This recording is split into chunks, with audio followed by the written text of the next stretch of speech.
volume 0%. Good afternoon, and welcome to More Than Meets the Eye. I'm your host, Blind Prime, and for today I have for you the WWE Wreking Rampage Rig. It's right behind the WWE Slambulance because I'm kind of wanted to showcase how big the Slambulance is compared to this thing and how much this thing can hide behind the Slambulance. Like, from the feel of it, it feels like you can see kind of the edges of the engine block. You can see, actually, you can't even see the top of the vehicle, really, judging by this. And then you see the crane coming out the end. And yeah, this ambulance is freaking huge. And this Rampage rig is also freaking huge. So, I wanted to mention something to you guys. If you have a Wrecking Rig and a Slambulance, you can open up the tops of the Slambulance like this. You can turn the Slambulance into some sort of prison transport vehicle. See?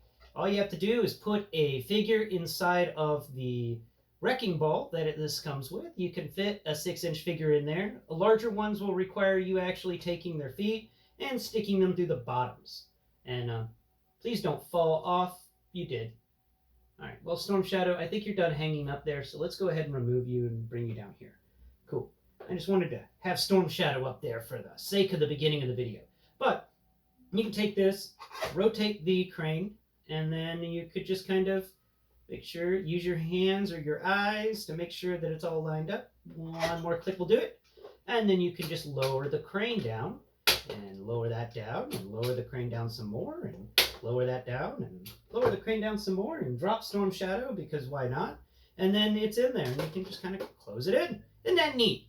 I just wanted to showcase that, like, to all of you people who do customizations and stuff like that. Well, here is a idea where both of these vehicles work with one another, and I'm sure you can create some sort of prison transport for prisoners of war or anything like that. It's just kind of neat. You know, putting Wolverine in one of these would actually be kind of fun. Because Wolverine would totally be put in a giant cage like this if the military got a hold of him. Let's go ahead and knock this thing back up out of here. All right. And then you twist the crane, move it away, close the lid down, and we're going to go ahead and pick this guy up and move him away from here. And, no, just so you guys know, I got Cobra Troopers driving the Slambulance today and the rig because, you know, I wanted to, it's all Cobra themed because this is also connected to the HISS tank. How is it connected to the HISS tank? Well, I'll explain how it's connected to the HISS tank. And also, if you like what you see here and you want to see more, please hit the like button and subscribe and share it with any visually impaired person you know, or anyone you know who has said the words, I don't think a blind person can do toy reviews. Let them know. Point them in my direction and go, well, this blind person can do toy reviews. Like that blind surfer Pete Gustin, you know. Does a blind person surf? Well, check that guy out. You know, I do toy reviews. Even if I can't see the toys and the collectibles, I still enjoy them. Let's set this Slambulance down on the ground so it doesn't get messed with and accidentally drop off the table in case Cream shows up. Okay, now to continue, I'm going to drive the Ram Cycle over here. We're going to do a little comparison of how the Ram Cycle looks next to the rig. All right, so there is that guy. Now the Ram Cycle, if we take it and we're going to put the front wheel of the Ram Cycle right up against the front bumper of the rig, and the back wheel of the Ram Cycle will actually go all the way to the fuel tank. And there's a Cream in the way. Cream, I'm showcasing sizing, and you just blocked everything. I hope you... Okay, yeah, you're adorable. Yeah, you lay over there, you adorable big orange lug. Okay, so that is the size of this thing, and I think that's really cool. I like that the Ram Cycle is so much smaller. And honestly, I'm going to try something real quick while I've got you guys on the camera. Let's see if there's a spot where you can actually hook it. And I guess you could hook it on the back wheel. Yeah, there's a spot on the back wheel that could get hooked. So let's see. Ah, crud. Okay, we'll talk about the ladder in a minute. Let's just showcase this thing. So something also that you could do is, let's go ahead and remove this. If you were to set up like a pallet or something with some chains coming off the sides, I would suggest building it out of Lego and using a little super glue to hold the chains in place. But then you can have the chains come up, and then this crane can literally pick up the pallet of Ramcycle. I just think that's really cool. I think that this crane has a lot of applications that can be utilized for all sorts of really cool customization techniques and things like that. Okay, so where is the bat? Oh, there's the bat. Okay, so here's the bat, and now we're going to go over the accessories that this comes with. We've already talked about the crazy awesome wrecking ball that can fit a figure inside of it. I fit the bat in here because he's a larger figure to showcase exactly, that even a larger figure can fit inside of this ball, and that's pretty cool. He's got his little feet hanging out the bottom through the slats in the cage. But yeah, any figure smaller than a bat can be put in here, and usually you don't have to put the feet through the bottoms of the chain in order to get him in there entirely. Like Lady J, you could just crunch her up in a ball and she fits in there quite well. But that was my thought of like, oh wow, Cobra would totally have a prison transport system. It's just a ball prison, which sounds like the most uncomfortable prison to be inside of. Of course they would have an uncomfortable prison. They're terrorists. So let's talk about the next accessory, which is this awesome belt. The belt is being worn by the Bat here because the Bat is the wrestling champion. I mean, good luck out wrestling an android, unless of course you remove some of his wires. But look at him. Look at him. He's already taken bullets to the chest. His faceplate is shattered. And this guy still won the WrestleMania Championship belt. Let's go ahead and remove the belt from the Bat. There we go, belt. And this belt's really neat. It's long enough to fit on most figures. It's actually adjustable. They've got multiple different points into the belt where you can put these 4 tabs. So plenty of customizing. If you have a smaller figure, this belt will still fit on them because you can cinch the belt up to fit on them like you would a regular belt. That's really cool. That's an attention to detail that I appreciate. Mattel, you did good, dear. You did good. Good job, Mattel. You deserve a cookie. This belt's got nice leather texture to it, and the hard plastic pieces do kind of feel like they're made of gold or heavy metals of some sort. They're very hard, they're very nice, and they make a neat noise when you thump them. That's cool. I like the belt. The belt's one of my favorite parts about this because it's just a cool belt, and I really wish that G.I. Joe, Hasbro would do stuff like this with their G.I. Joes. You know how much cooler all of the G.I. Joe action figures would be if you could remove their little armor plates that they come with? Like the flak jacket that comes with them, if that had an ability to be removed, like some tabs you could pull out and you just remove the flak jacket, that would increase the collectability and the playability value of the figure instantly. But they don't do that for some reason. I mean, they don't even give us foot pads for our figures to stand on so that we can pose them better. Sometimes the G.I. Joe Classified series seems half-assed, in my opinion. I mean, great figures, amazing detail, really, really top-quality toys, but still half-assed. So here is the next accessory. It's an A-frame ladder. I love this A-frame ladder. So we'll do the size comparison for the A-frame. We're going to drive the Ramcycle over here, and there's the Ramcycle. And the A-frame is as tall when unfolded as Breaker's head when he's on the Ramcycle. Drive the Ramcycle back over there and take the Bat. We're going to set the Bat in front of it. The Bat's head is actually almost level with the ladder top. The ladder top is just a smidge taller than the Bat. And the Bat can, of course, stand up here. But it's advisable. Do not step on the do not step. I mean, I just set him up there randomly and he works. But just in case you guys don't know, this is a random safety tip from Blind Prime. This top area of an A-frame ladder is called the do not step. And it's called the do not step for a reason. You do not step on this step. If you step on this step, you change the ability of this ladder to hold its form and be stable. Once you step up here, your weight can disperse the entire ladder. We'll do a comparison with him. See, he reaches over. We're going to say he reaches over to hammer something in. Boom, right down the side. The ladder shifted sideways and he fell. And that's bad. Like the ladder just kind of shifts and he falls. Look at that. Nothing holding him on. He can't hold on to anything, and he fell on his head. That's a brain injury. Don't do this. All of you people out there, do not stand on the do not step step. It is that simple. Just do not stand on it, and you will have a happy life. Okay, so that is the ladder, and the ladder unfolds, and then of course the ladder can refold back up. Look at that. And it folds up into a nice little fold, nice thing. This is about the size of a folding ladder that you would carry an A-frame. You just put your arm through it like that, and you just kind of carry it. There we go. Yeah. Now the bat is carrying the ladder. We're going to set the bat and the ladder over here off to the side, where he can hold on to the ladder for us. Okay, we're going to move on further to the chains.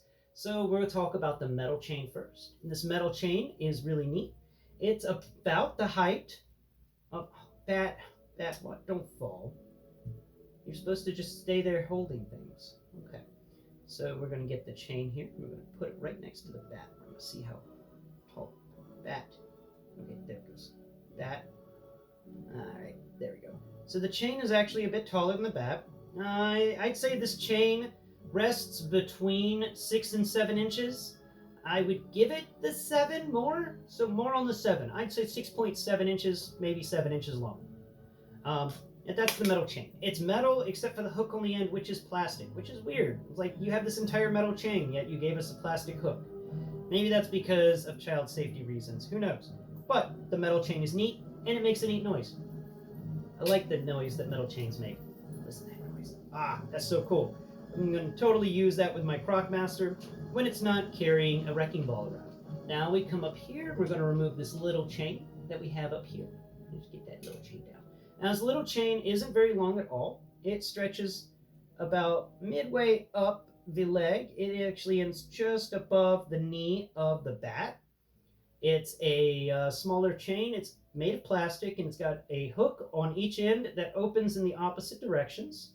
And I use this chain as a thing to hold the metal chain onto the crane top, because of this hook they have at the top of the crane is a little too close together, and you can't get that metal the metal loop in there very well. And if you got the metal loop in there, I have a feeling it would be very difficult to remove.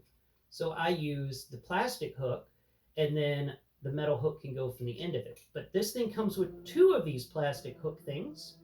The other one is in the storage crate, which we'll be talking about in a moment. We're done talking about this crane now, though. We'll talk about the articulation of the crane before moving on any further.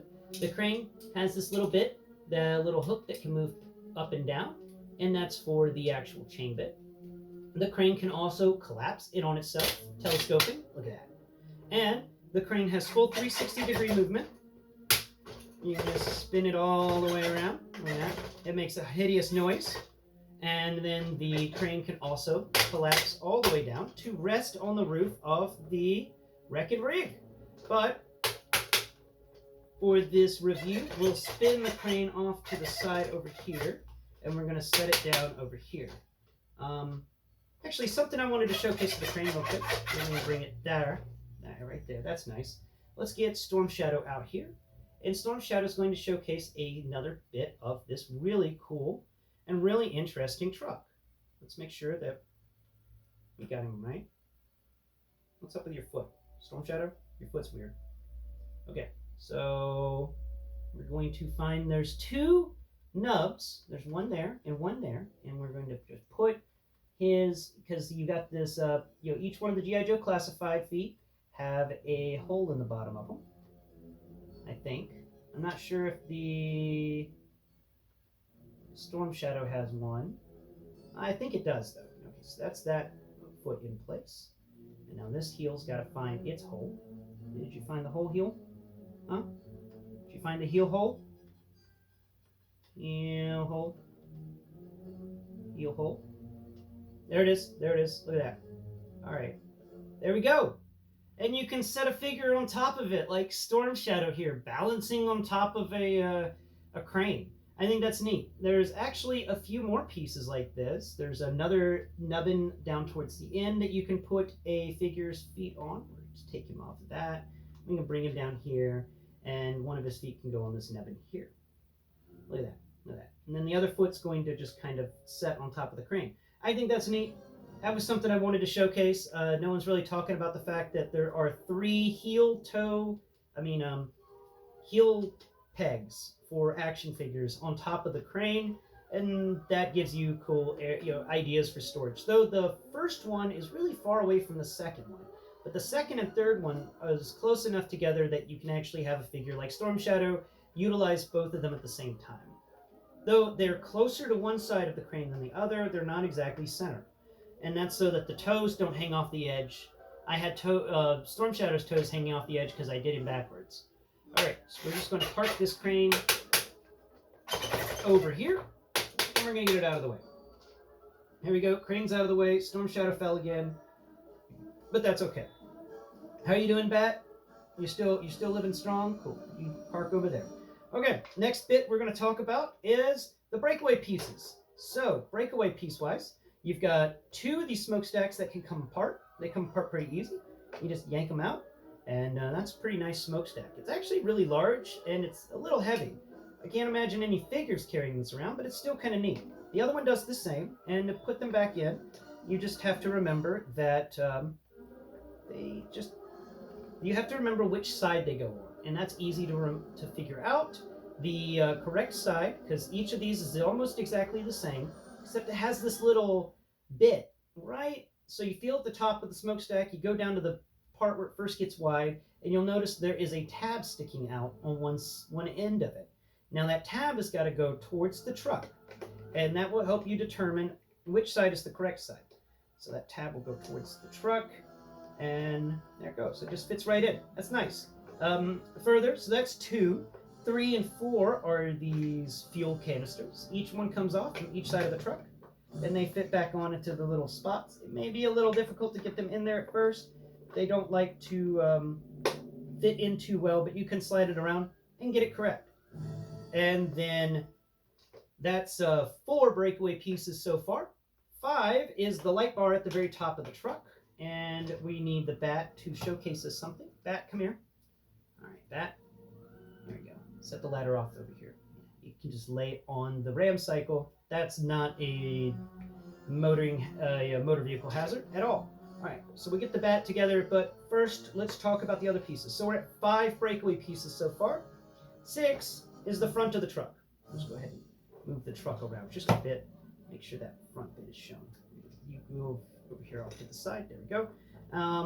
So we've got 6 being the front of the vehicle, and then 7 and 8 are either sides of this. Boom. 7, and then 8 breaks away. Now, we need our Bat. Oh, that just fell off too. No, this isn't the Bat. That's the Storm Shadow. That's not the Bat. Oh, the Bat, the Bat's underneath the smokestack and the rest of the equipment. Oh, you've had a bad day, Mr. Bat. All right, so, seriously? Okay, so I'm going to stand right there. Now, there's an engine block here, and if you push the engine down, yeah, it's push the engine down, and wow, and he just flew over and landed perfectly in the middle of the crane. I didn't plan that. That's cool. That's a neat little feature about this thing. You can go slinging the top of the vehicle away. So that's a really cool feature. The engine's also got some great detail on it, and it's got individual cylinders that you can feel. You've got the front part, you've got the belts that you can feel in there, and the motor bits. That's kind of neat. Though no real radiator. Then again, the front of the vehicle has a massive radiator on it. So I guess that's where the radiator is. Wait. This little bit on the front feels like a radiator. Oh my god, there's the radiator. Okay. Nothing in this bit breaks apart, sadly. It is a bit upsetting. I thought the engine would be able to come out, because somebody on the review talked about the engine coming out, but that's not the case. The engine does not get removed. I was really thinking that would be fun. That'd be a cool piece. Nice little engine piece.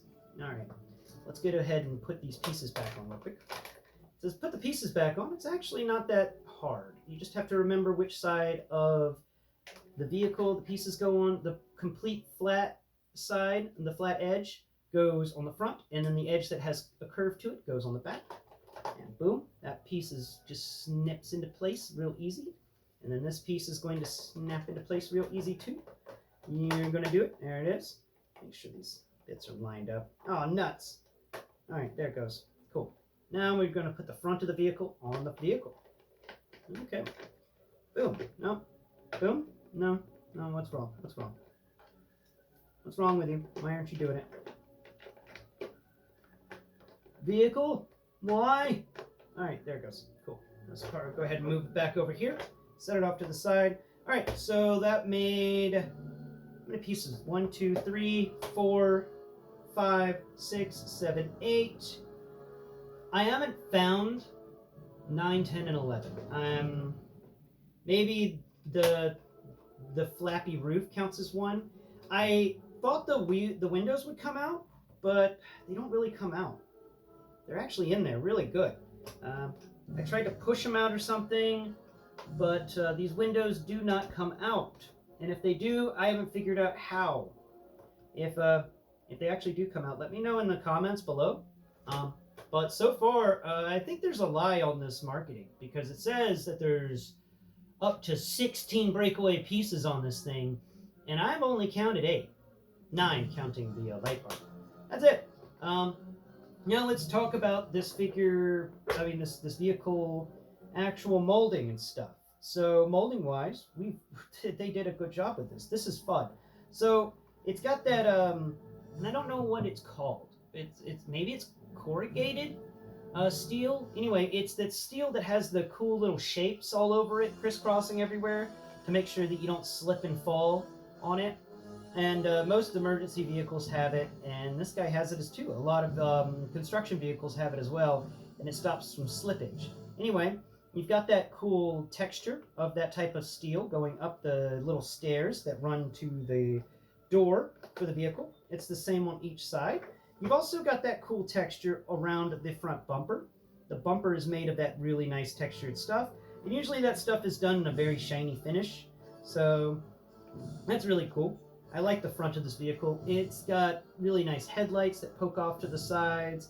It's got this really cool grille pattern for the bumper.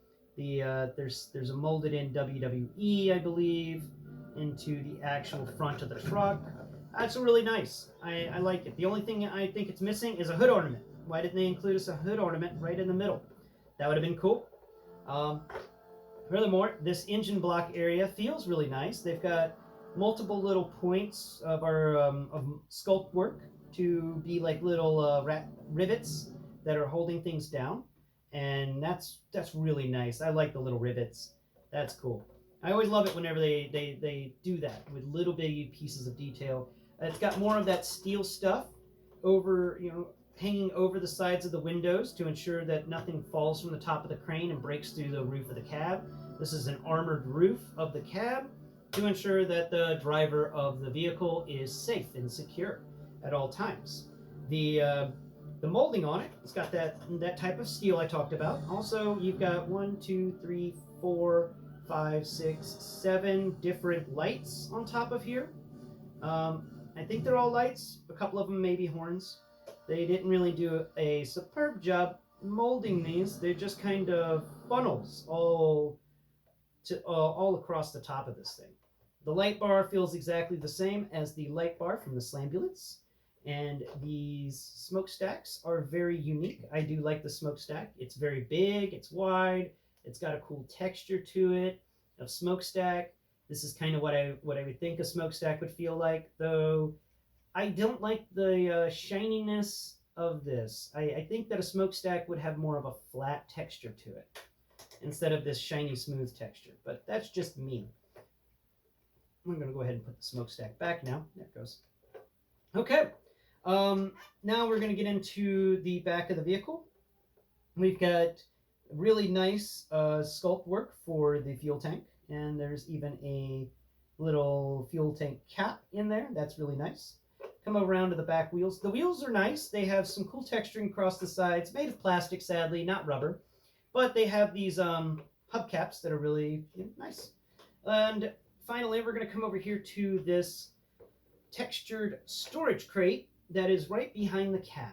It's got that metal texture on the top that we've been talking about. It's also got some texture on the sides, and it's a tool chest that you would see on the back of most trucks. I'm going to set that down. And inside here, you can put so much stuff. Like we've got this backpack from whose backpack is this? Oh, this is a bat's backpack. We've also got a few heads in here. We've got a couple of bat heads. We've got quite a few items in here. Let's see how many we can pull out. We got this head, and we've got this stuff here. Oh, and I knocked that smokestack off again. I'm just gonna flip this over and just stick the heads in there. There we go. And something else fell out while I was trying to gather stuff. What fell out? What fell out? Oh, nothing. Maybe it just fell down further. This is a very deep storage area, and it's actually almost too deep. Sometimes you can't really get anything out of it, but there's plenty you can put in there. That is a nicely sized storage unit, and I would give it roughly the same size as the trunk that came with the Slam Mobile, the Corvette. Let's go ahead and put all these heads and stuff back in here and move on. Let's see, put that in there. Put the Cobra BAT's backpack back in there, and more heads. And is that all the heads? Oh, wait. We've got one more head. There it is. There's a head. And we can flip this around. Oh, wait. Anything else that may have popped out that I forgot to put back in there? Nope, that's everything. Cool. Now we're just going to seal that back up. There we go. Wait. Aha, there it is. It's nice and sealed again. Isn't that cool? And finally, we can come to this area of the truck. That is the crane. The crane's got a very smooth, flat texture on the sides, which is actually kind of funny because I would like that flat texture to be on the top of this smokestack. Not on the rest of it, but just on the top of it. But they managed to get that flat texture into the crane, and that's really nice. Mold-wise on the crane, it's got these two bits that hang up on the sides. I think they're like handles or something. It's it feels like a crane. You've got some texture work of heavy industry stuff, and overall, it's good. I like it. I like the crane, and I like the truck. All right, now come around here to the very end of the truck, and we've got some nice, more of that steel pattern work, and a kind of a flatted end, more of that steel pattern work beneath it, and then finally the lights on either side for reversing and stopping and stuff. That's really cool. Sculpt-wise, it's really awesome. But now we come to the part of the video where I'm going to talk about some of the things I dislike about this. Well, no. We'll get to the dislikes after I talk about the ideas I've had for this. Gun Bunny Customs was talking about this figure, and that's who I actually learned this from. And he's really cool. If you want to check him out, it's Gun Bunny Customs. He's a really nice guy. Let him know I sent you. Anyway, what he was talking about is the fact that this entire crane section on the back of the truck can actually just get removed. You can just take this off. It requires some screws to be removed, but that would mean that you would have this entire area back here to work with on the creation of some sort of troop transport logistical vehicle, which I approve of. I am a lover of logistical vehicles and tanks. And military jeeps. So get me a military jeep, a tank, and a 2.5-ton truck for 1/12 scale. I'll be a happy camper. And I'm going to try and make that guy into a deuce and a half. But I'm not sure if, it'd be a little bigger than a deuce and a half, but it's definitely going to be turned into a deuce and a half. Now, time to what I don't like about it. There's a few things. There's a few things that are kind of negatives on this. First off, this crane, even though it's really cool, the lower sections of this crane, this area here, and the part that plugs into the lower section of the crane is all made out of inferior plastics. I noticed when I was playing with this thing before I actually put it into its spot, and already noticed that the ratchet area that connected into the bottom part of the crane was already kind of coming apart at the seams because it was made out of an inferior plastic. It wasn't made out of the hardcore, heavy-duty, stuff that like the roof of this truck is made out of, or these G.I. Joe classified figures. No, it was made out of the crappy hollow plastic that this ladder's made out of. And that's not good. That's not good at all. I see some problems with the crane if you're not careful. I just wanted to alert you to that. It's made out of inferior plastics. It will break down if you're not careful. I've already destroyed most of the life of mine by showcasing it multiple times on this channel. Or at least trying to do multiple different screenings for it. But yeah, no, the crane is a worrisome bit. Be aware of that. Oh, I almost forgot to talk about the inside of the vehicle. Let's get you out of the way again, Mr. Bat. Set over here off to the side. And we'll finally talk about the interior. I've got two figures in the interior. We've got a couple of Cobra infantry. And the interior of this vehicle has two seats. You would think the seats remove. They feel like they could, but they do not. They do not break out. They do not remove. That's another sad bit. And it's got a nice wheel, nice steering wheel, good textures on the panels in there. You got the radio panel. You can feel that digital texture, like the digital panel texture. There's like controls in there. They did a good job. And finally, my last gripe of this thing. Where in the world is the control panel for the actual crane? They didn't sculpt a control panel in anywhere on this thing. So you can't have anybody actually working the crane. I've had I think it's the passenger of the truck that does it, but there's nothing inside the truck that's unique or interesting to be like crane controls, which is a letdown. I just wanted to showcase that to you guys. I found that to be kind of sad that there wasn't a control panel for the crane. And before I let you guys go, my plans for this guy are in the next year, before his tank comes out, I'm going to take this crane bit off the back and make it into a 2.5 ton vehicle, and then try and put this crane on a trailer so that the his tank can pull it, because it's got that cool trailer hitch. And finally, we'll talk about the his tank. This guy, this big Wrecking Rig right here, is supposedly, now I'm not 100% sure on this, but I am 85% sure on this, is slightly longer than the his tank. And if you get this vehicle or the Slambulance, which is the same length as this vehicle, then you can build a garage based on them that you can put your his tank in. And that's another project I will be doing over this year, and I'll be doing systematic updates on the channel about the ongoing project of the HasLab his tank garage. Because, it's going to come with those extra pieces. It's going to be nice to have some sort of garage where you can disassemble the his tank and repair it and do all those fun things with it. And also, the garage could be utilized as storage and stackable. And those